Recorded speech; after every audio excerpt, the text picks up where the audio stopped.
Here's the way to hear them.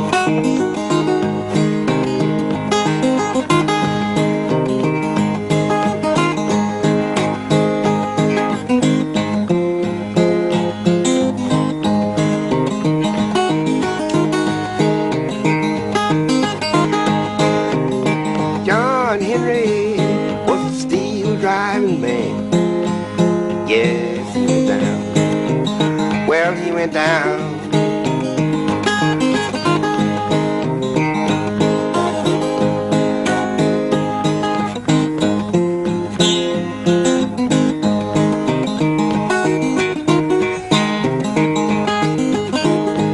You know, I really heard the first thing I got was John Henry's house.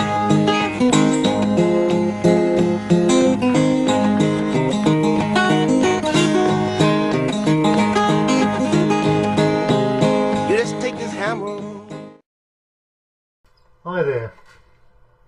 The clip you just watched was a portion of Spike Driver Blues by Mississippi John Hurt. It's quite a hypnotic piece, and the syncopation and the thumb work is quite appealing. Incredibly, while I was putting this thing down on tablature, I realised that John Hurt made this whole song with just one chord.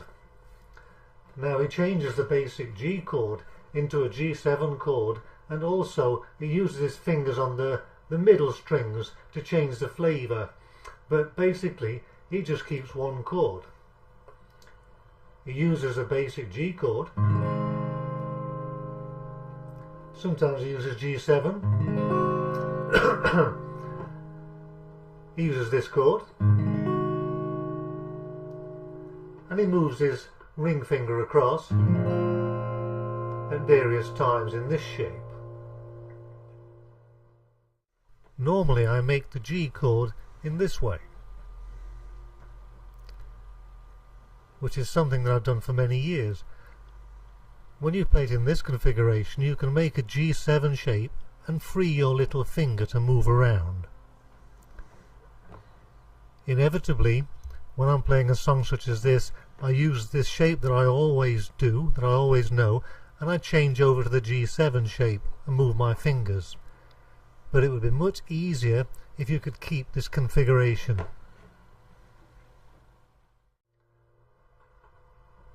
One of the things you'll notice from the previous clip is how flexible John Hurt's fingers were. He uses two fingers and a thumb without any finger picks, which is not unusual for ragtime pickers. People like Blind Blake, Willie Walker, they use two fingers, and this is necessary to make those fast triplets. Now John Hurt doesn't play too quickly, but he uses those two fingers to great effect.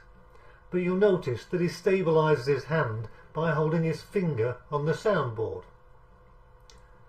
The incredible thing is that he doesn't move these fingers at all, and his two picking fingers move quite independently. They're very flexible. Now this presents quite a problem for some modern guitarists, and me in particular, because my two fingers are not flexible. They don't like to work independently. When I use the second finger, it generally follows on quickly from my first finger, so I need to control it. My problem is that I have to lift my hand from the soundboard. Now if you have to do the same thing to use two fingers, then you'll find that it gives you a stability problem. Now what I do in this case is to hold the heel of my hand on the bridge, so that most of the time I can hold my finger on the soundboard when I'm just picking with one finger, and when I use two I inevitably lift my hand away, but I have the heel of my palm on the bridge, which helps to stabilise the feel. Nevertheless, when you're using this technique and you don't have that flexibility, you have to be very careful with the timing so that you don't change the flavour. This is what my style looks like in close-up. Take a look at my right hand.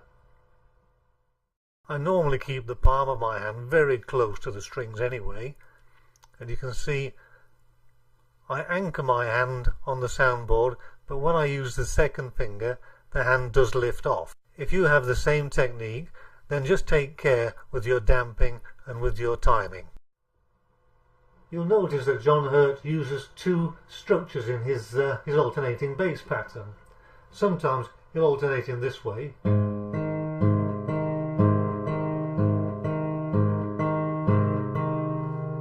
then sometimes he'll alternate between three bass notes.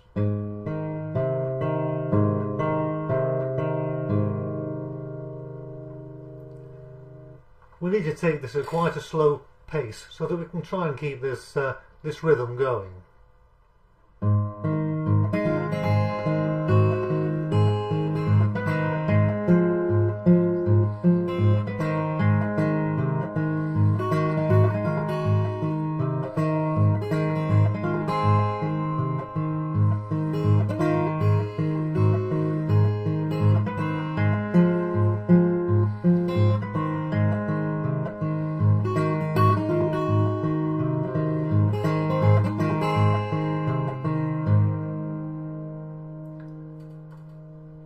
You can hear that because I have to lift my hand away and concentrate on the timing for my finger work, that sometimes my thumb is a little heavy on the bass notes.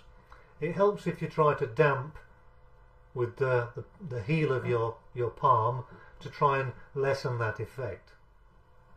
Now let's take a look at the detail tablature. You'll see my right hand and left hand in close-up. Take it easy, nice and slow. Good luck. Here's the first section.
We've learned how to play the basic form of spike driver blues, but if you listen closely, as is often the case, you can hear something a little bit different. It sounds a little bit different from when John Hurt plays it, because he's putting some extra syncopation in there on the bass notes that we haven't done yet. So let's explore this, and I'll show you what I think that John Hurt does now and again with his forefinger. So instead of playing an alternating bass in this way,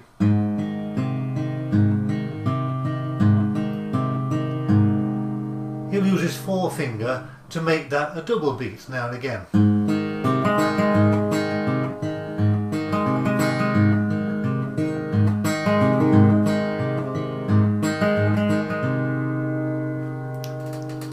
So let's take a look at the tablature again, and starting on the third phrase, the third section of the tablature, we'll start to introduce this finger stroke, so watch out for that. This will increase the syncopation and make the song a little bit more authentic and interesting. Let's take a look.